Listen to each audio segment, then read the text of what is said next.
Do I have permission to record this interview for accurate notes? Yes. Okay. Name and role. Robert Taylor, BHS history teacher. How long have you been involved with the school? This is my third year. Describe a typical day in your role. Typical day. Mornings are chaotic. You get in, you got to have everything ready to go, set up. We don't have much of a homeroom anymore, so it adds like a little bit of extra kind of like pressure. So I try to get here early when I can. Kids roll in at like 7:40 or 7:25. They start to trickle in. 7:40, we usually start class. I've noticed that my US classes have more college, like readiness students in there. So I had to like switch over to notebooks because I'm like, you guys got to work on this skill. Like, if you're trying to get honors classes, you better be ready to take notes. Yeah. So it's been a little different for the last few weeks, but mostly they're pretty excited to see me, even though it's pretty early in the morning. And then hall duty, and then history through film and media comes in through fourth, fifth, and sixth, and that's like I like Christmas to me. You know, like I get to talk about like my favorite movies, break down the history behind it with them, Yeah. play games with them, get them to appreciate things that they might have seen, but in a totally different way. And then seventh and eighth, I have my prep and my lunch back to back. It stinks not having a break that long, but it's nice having, like, it stinks going through your entire day and not really having a good break until 12 o'clock. But it's nice having a double break back to back. Yeah. And then ninth period comes in, and we finish the day off. The students have been locked in. Like, I had to get on them with their phones in the beginning of the year. I use this, right? If I catch you on your phone, you get hit with the laser. Right? If I gotta do that like 3 times, I'm gonna write you up. You know, you gotta sit there and watch a movie with me. That's it, right? Behavior is, I really don't have any issues with behavior. I think I've had 3 write-ups all year. Nobody really cuts the class. But like the day moves fast. Sometimes I feel like a blink. I feel like you're always working. Yeah. You know, like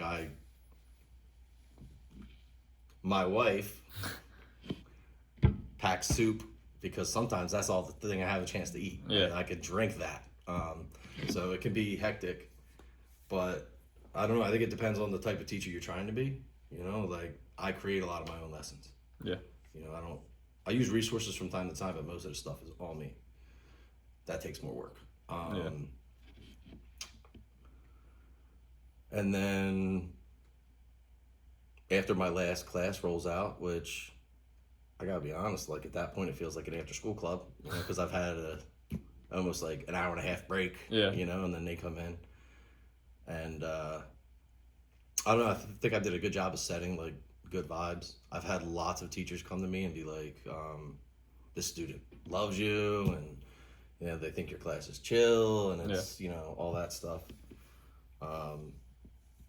Overstimulating would be the biggest thing I would say to like anybody who's coming in to be a new teacher. Like during your day, like it's a very overstimulating day. I have about, I guess, maybe around 120 students.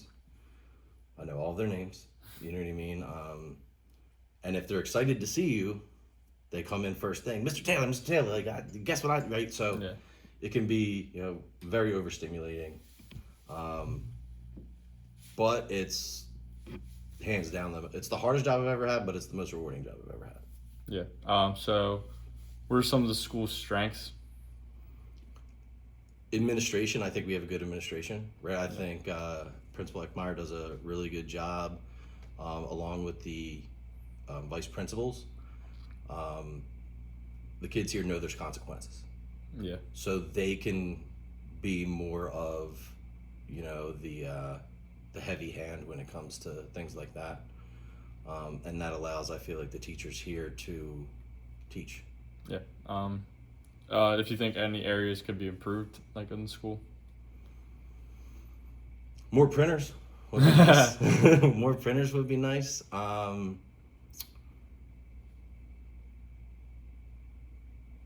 I think they're doing a good job right now trying to like hold students accountable for absences and things like that. Yeah, they were talking about that up at the front. Yeah, they don't play, and I think it's good, and I think you should hold students accountable because like how else are you really gonna learn? You show up late to work 6 times, it's a wrap. You know what I Yeah. mean? So, the only thing I would say that like the school could do better is like the printer situation. I think because not everybody, not every student, you know, not every time anyway wants to do things on their computer. Yeah. What do you think supports student learning the most? So like, whether that be like face-to-face learning or like just like understanding the kids. Building relationships, I think that is probably key. I've never really, especially in high school, like I haven't had too many kids ever argue back with me Yeah. because they, you know, we have a relationship. You know, they, I want them to feel disappointed that I'm disappointed in them. Yeah. Do you know what I mean? Not, I'm afraid that I'm going to get written up. Like I don't want Mr. Taylor to be disappointed in. Mm-hmm.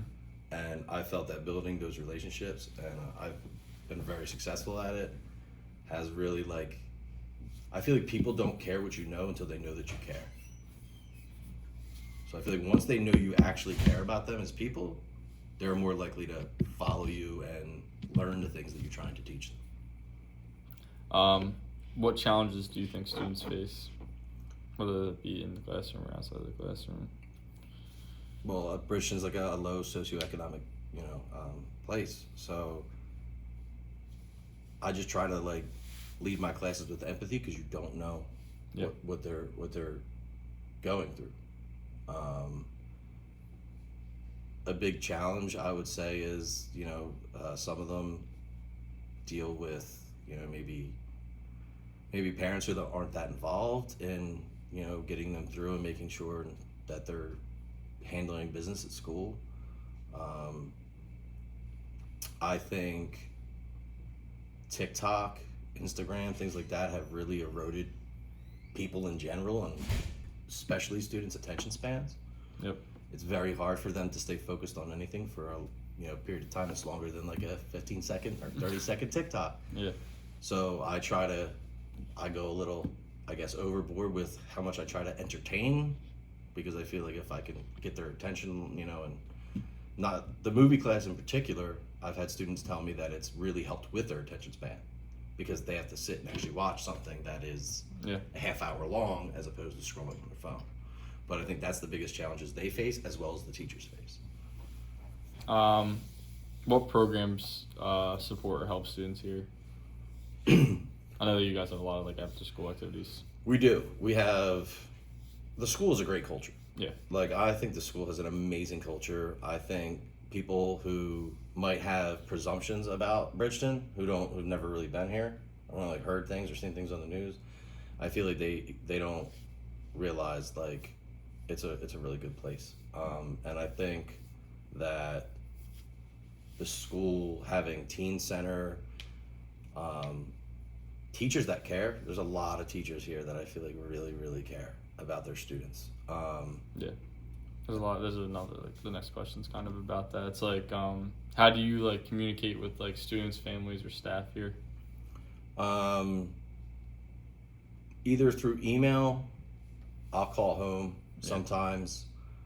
I try not to call home for bad things all the time. Yeah. You know, if a student's doing something really good, I try to call home and, you know, say something positive. I think once you've built that, if you have to call home for something negative, the parent is more likely to listen to you because they're not like, oh, you're just after my kid. Yeah. If you could implement one change, what would it be?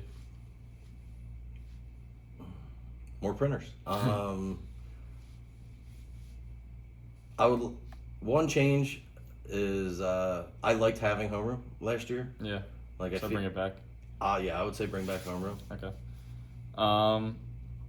Where do you see the school in 5 years? Loaded question, but it could be basic or broad. Yeah. I think the school's on the come up. Yeah. I really do. I know there's supposed to be new construction happening with different trades Yeah. classes that kids can take. I think that's a good idea. Yeah. Not everybody needs to go to college. It's not meant for everyone.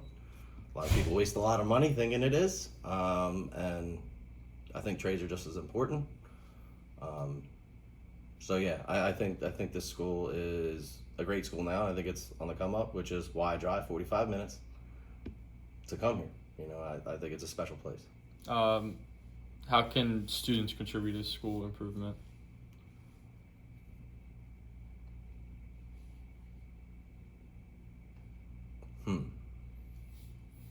Getting involved. Yeah. You know, like when I was in high school, I didn't get involved in anything, and I wish I would have either played a sport or joined a club or like been part of the community, because that's essentially the school is like the heart of a community. Yep. Anything else you'd like to share? Go Bulldogs! All right, thank you. Yeah, buddy.